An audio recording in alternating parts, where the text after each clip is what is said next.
Bueno, por supuesto, amigos, aquí estamos respondiendo a todas sus solicitudes. Vamos a hacer este especial con un expresidente de Guatemala. De hecho, el presidente al que le dieron golpe de Estado en la década de los 90, ¿se acuerda usted? A inicios, ahí por el 93. El presidente Serrano tiene mucho que abonar a esto que estamos viviendo ahora en el Triángulo del Norte. Y aquí profundiza en algunas cosas, llegamos a comprender aún más el papel regional de los embajadores que representan a Estados Unidos en las diferentes embajadas. Y queda bien claro en las propias palabras de un protagonista, de una víctima, quienes estuvieron envueltos en realidad detrás de ese golpe de Estado, que es interesante, hay que entenderlo muy bien porque recuérdense ustedes que posteriormente a este vino el de Honduras y luego ya en años posteriores vino ya la regionalización, la formación de lo que Estados Unidos le llama el Triángulo del Norte, que no es más que una estrategia para mantener intocables los intereses económicos de los poderes económicos de los tres países. Ustedes verán lo que dice el presidente o former presidente, como les dicen en inglés, el señor Serrano.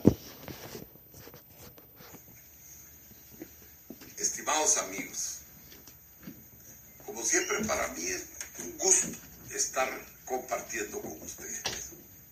Y estos días lo hemos dedicado un poco a hablar sobre la historia. Les tengo que confesar que yo estoy sumamente impresionado con esas estadísticas de que el 80% de los guatemaltecos que hoy viven en Guatemala o eran menores de edad o no habían nacido cuando yo fui presidente. Entonces yo me hago la reflexión, ¿cómo han recibido la historia? ¿Qué les han contado de la historia? Y es por eso que me he dedicado ahora a contarla, porque escrita la tengo en la ya tiene dueño. Pero es bueno que la gente que no la quiere leer por lo menos la oiga. ¿Quién se dice que me dio el golpe? Han dicho que el golpe fue una instancia nacional de consenso. ¿Saben ustedes qué fue la instancia nacional de consenso?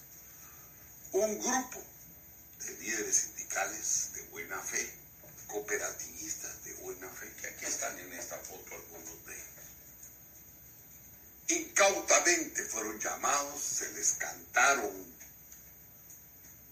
cantos de sirena, se les dijo que iban a participar en el gobierno y en la reestructuración del Estado. Y después de que los usaron de fachada para el golpe, después les dieron una solemne patada y nunca más los volvieron a tomar en cuenta. ¿Qué fue el pueblo? Mentira.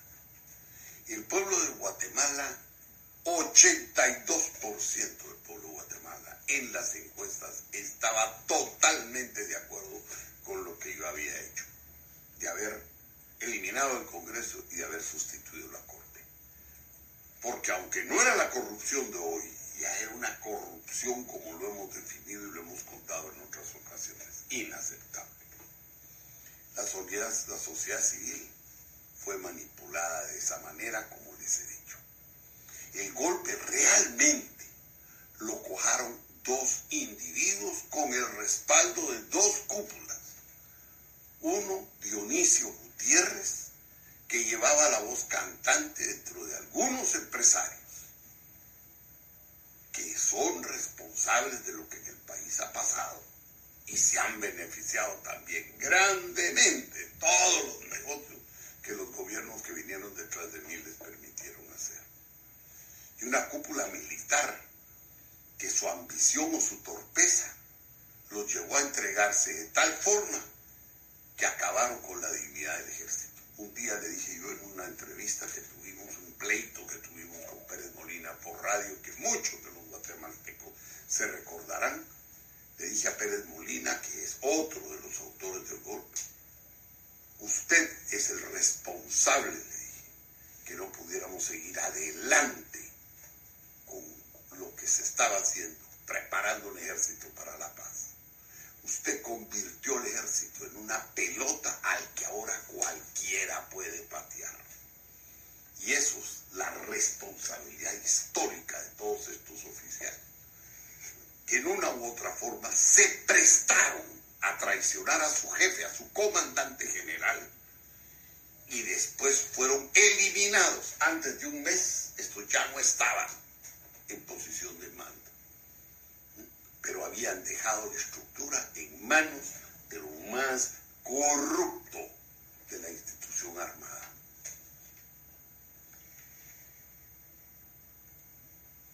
Dicen que fue un golpe civil. Falso. Ese golpe fue inspirado por Otto Pérez Molina. Y ahí están todas las historias que cuentan cómo él se levantó, llamó a sus oficiales, se pusieron en trajes de fatiga, fueron al despacho de este señor que está aquí, que era el general Mario René Enríquez. Y ahí empezaron a fraguar, a concretar el golpe. No fue un golpe del ejército, lo hago ver. Fue un cuartelazo de la cúpula militar. La cúpula empresarial estuvo a primera llamada y por eso ustedes han visto esas fotos cuando el señor que acaba de salir de la cárcel de España, Carlos Bielman, y toda la gente que apoyaba títeres de los Gutiérrez y compañía limitada, acudieron al palacio. Y en una forma vergonzosa, el golpe se concreta en el despacho del ministro de la Defensa. A mí me llaman tipo 11 de la mañana y me dicen que el ejército me estaba pidiendo una cita. Y llego yo y me informan que allá a la vecindad del despacho del ministro de la Defensa estaban algunos miembros de la Corte de Constitucionalidad, estaban algunos miembros de la cúpula empresarial y algunos de la famosa Instancia Nacional de Consenso, que hasta ese momento yo no había oído hablar nunca de ella. Y lo doloroso, señores, es que en esa misma reunión, y aquí pueden ustedes ver esta foto que es histórica y vergonzosa, por eso yo le puse qué chulada. Aquí ven ustedes cómo estaban Jorge Mario García Laguardia, magistrado de la Corte, el general Jorge Perusina, el licenciado Epaminondas González Dubón, presidente de la Corte, el señor ministro de la Defensa, el licenciado Reynoso Gil, magistrado suplente, el señor Enríquez, el general Enríquez, y el licenciado Rodolfo Moser. Miren ustedes qué vergonzoso que la Corte Suprema, la Corte de Constitucionalidad, haya acudido por orden del señor Otto Pérez Molina y del ministro de la Defensa al despacho del ministro de Defensa. Y que ahí se haya dado, jóvenes, oigan bien esto, porque esto es insólito. La resolución ante la cual ellos me declaran a mí que había abandonado el país fue redactada por la Corte, fue redactada a nombre de la Corte Suprema de Justicia por 3 abogados que había llevado el CACIF en el despacho del ministro de la Defensa y buscando mentiras para ver cómo podían justificarla. Primero dijeron que el ministro de la Defensa, este señor García Samayoa, aseguró que él conseguía la renuncia mía. Cuando yo les dije que vinieran, porque me estaban pidiendo la renuncia, que vinieran a Casa Presidencial, no tuvieron el valor de ir. Algunos dicen que yo no di la cara. Aquí está esta foto, que han dicho que es el día en que insulté a los periodistas. Señores, en ese momento yo me iba rifando la vida. Ellos no quisieron venir a mi despacho y yo dije, pues yo voy a ir a donde ellos están. Crucé por el callejón Manchén al palacio porque me habían bloqueado el túnel. Y cuando llegué al despacho del ministro de la Defensa, ahí estaba la cúpula militar. Y como su comandante general les pregunté, ¿qué está pasando? Y el general Enríquez dijo estas palabras, que el ejército le pide la renuncia. Y yo le dije, ¿y quién es el ejército? Para pedirme a su comandante general, presidente constitucionalmente electo, ustedes pedirle la renuncia. Este no es un problema de ustedes, porque el ejército no está supuesto a eso. Y se van a arrepentir por lo que están haciendo. Así, con esas palabras se los dije. Y él me dijo, no importa, dijo, ya el ejército tomó la decisión. ¿Eso qué quiere decir? Golpe de estado militar, cuartelazo de gente que traicionó a su jefe, que traicionó al país y que entregó al ejército, digámoslo con todas las letras. Un ejército que venía saliendo adelante, recuperándose, un ejército que estaba trabajando ya seriamente por la paz. Señores, esa es la verdad histórica. En el salón vecino, regresemos a la foto anterior, ahí estaba la Corte de Constitucionalidad vergonzosamente corredactando con el CACIF la resolución por la cual me iban a quitar a mí. El único que no estaba ahí era el licenciado Epaminondas González, porque no quiso ir. Tengo entendido que a él lo mandó a traer después bajo engaño o quién sabe bajo qué circunstancias el propio Pérez Molina. Después yo supe que el día que mataron a Epaminondas, cuando llegaron tanto Pérez Molina como Ramiro de León Carpio a dar el pésame, les pidieron que se retiraran de la funeraria porque habían traicionado al licenciado Epaminondas Morales. Hugo González Dubón. Esas son verdades que el pueblo de Guatemala tiene que conocer y que hay que hacérselas saber.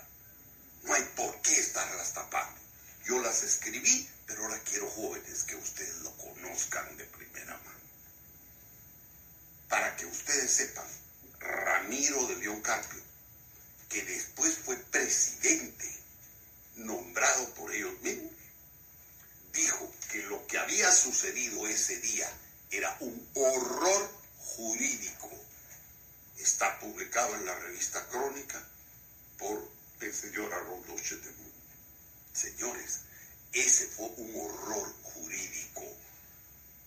A mí se me sacó de la presidencia de la República amparado por mentiras, por falsedades. Horrible lo que hicieron contra mí. Y el propio Ramiro lo dijo, un horror jurídico. Pero él dijo, pero se justificaba para salir de una situación por la cual el país estaba viviendo. Bueno, a partir de ese horror jurídico cometido contra Jorge Serrano Elías, esta Corte de Constitucionalidad Penal, como que heredó a otras cortes de constitucionalidad, y se desarmó el sistema jurídico en el país, y se entró por parte de todos los que están en la parte alta de esta foto. Aquí pueden ustedes ver en la segunda fila o en la fila de hasta atrás, bien cubriditos, a Marco Augusto García Noriega, el eterno abogado de los Gutiérrez, que fue uno de los que se prestó a redactar esa resolución en la que mentirosamente se dijo que yo había abandonado el país. Ustedes pueden ver a Carlos Bielman, que está aquí, que acaba de salir de la cárcel. Ustedes pueden ver a Juan Luis Gutiérrez, el hermano de Dionisio Gutiérrez, y se preguntarán, ¿por qué Dionisio Gutiérrez, Juan Luis Bosch